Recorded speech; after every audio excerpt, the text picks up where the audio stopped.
How is science used to solve a crime? First, we need a crime scene. Let's create one. Worthless human subject to experiment on. Come in. Open your mouth.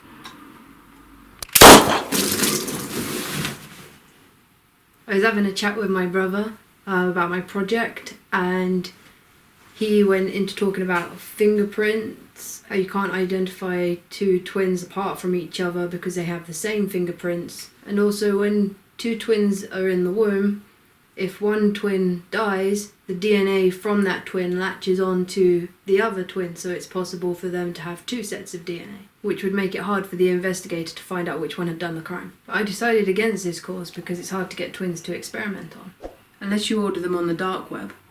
Also, fingerprints change over time, and are unreliable as evidence. Fingerprinting was used for a long time to identify who was at a crime scene and which weapon was used.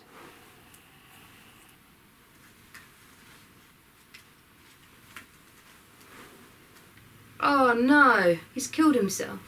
After more research into forensics, I took an interest in blood, bullets, and then I discovered bones.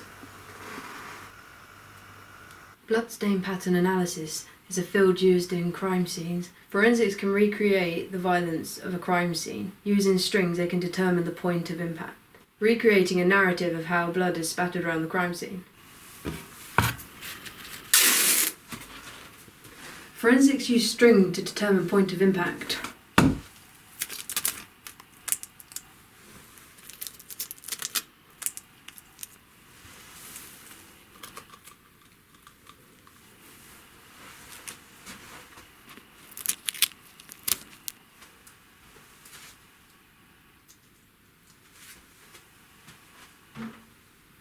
Perfect. Each blood cell carries the person's individual DNA, making it the best source of evidence. Forensics can use bullets to trace the casing back to the owner's gun. Judging the angle of a bullet hole can determine which hand dominance was used to fire a gun. There's so much that can be learnt from bones. You can find out their ethnicity, their sex, their diet, their age, their identity, their cause of death, time of death, and even if they've given birth. I was researching bones that led to different paths. All were interesting, but I needed to find a topic to focus on. I needed somewhere to start. The history of bones made sense. Galen discovered the starting point of anatomy as we study it today. From experimenting on animals, his mistake was that he applied the experiment of the animals to humans. Galen created experiments to discover the effects of paralysis by using the spinal cord. He was behind the diagnostic discovery of the pulse rate. Galen was the originator of the experimental method in medical investigation, and throughout his life dissected animals in his quest to understand how the body functions. Some of his anatomical and physiological observations were accurate. For example, he proved that urine was formed from the kidney, as opposed to the bladder, which was common belief. His most important discovery was that arteries carry blood. Although he did not discover circulation, Galen was a physician, writer, and philosopher who became the most famous doctor in the Roman Empire and whose theories dominated European medicine for 1500 years. Avicenna was particularly noted for his contributions in the fields of philosophy and medicine. He composed the Canon of Medicine, which is among the most famous books in the history of medicine. He wrote 5 books. The first book covered the 4 elements: blood, phlegm, bile, symptoms, and health and hygiene. The other books covered head-to-toe diseases, and diseases non-specific to certain organs like fevers or pathologies. Avicenna affirmed that bones and cartilages offer support and protection to body structures and vital organs and also facilitate movement. He distinguished between compact bones and spongy cancellous bones. He mentioned that compact bones are made up of an outer cortical bone and central marrow cavity. He classified joints into 4 categories, type 1 to 4. Avicenna stated that the cranium is made up of several bones which vary in density. Avicenna presented factual information on the topography, functional and applied concepts in the musculoskeletal system. Most of his descriptions laid foundations for modern specialized fields, such as clinical anatomy, osteology, myology, neurology and biokinetics. The information written in the 11th century has enhanced the osteological studies and their applied sciences. Avicenna's drawings were interesting, so let's enjoy some together. that's an ugly baby. Damn, that's an ugly ass baby.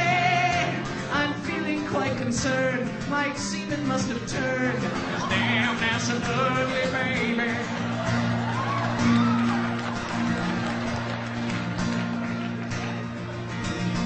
This is just what I feared.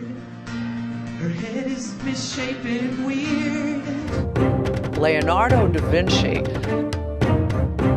Leonardo's interest in anatomy began when he was working for the Milanese benefactor Ludovico. In 1489, his first drawing was a skull. However, because it was illegal and considered sacrilegious to dissect the human body, Da Vinci, while curious about anatomy, did not often have the chance to study anatomy firsthand. In the course of his life, he dissected about 30 diseased and healthy human corpses as a means of discovering human anatomy. Philosophers such as Plato and Aristotle were curious about the body, but they did not dissect it in order to create a realistic model for reference. Consequently, Da Vinci's renderings are remarkably accurate. None of Leonardo's astute observations or drawings were ever published during his lifetime. Due to the taboo about dissecting the body, his notebooks were not really known until 250 years after his death, or popular until 1965.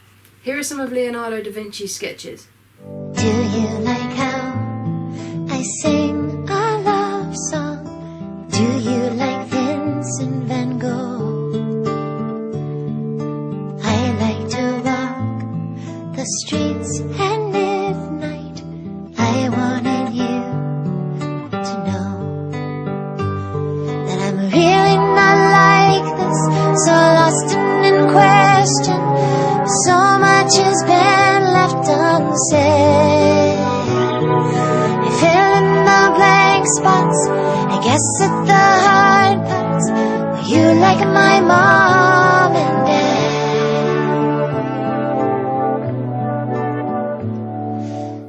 The Mystery of the Bog Mummies on Timeline World History Documentaries channel showed how they used forensics to examine an old bog body whose head had been cut off. They also discovered that it was no accident that only the torso remained. The body was decapitated in antiquity. You can actually see a cut in one of the vertebrae in the neck area. Yes. The cut scars and broken ribs revealed multiple stab wounds. The amount of injuries showed that he had defended himself from an attacker with a dagger, receiving multiple wounds and then stabbed. Where they cut through the abdomen and you can just see a rib protruding there. Oh, the rib yes. was cut. Yes, you can see yes. a cut mark in the rib, so that's very interesting. Closer examination revealed chilling evidence of a terrifying death. This individual would have died as a result of a stab wound to the chest. And interestingly enough, in his upper left arm, you can see a defense wound. So he obviously went to try and defend himself. Maybe that's an indication that he saw his attacker coming as well. He was facing his attacker. There were further and more peculiar injuries. Both nipples were sliced away.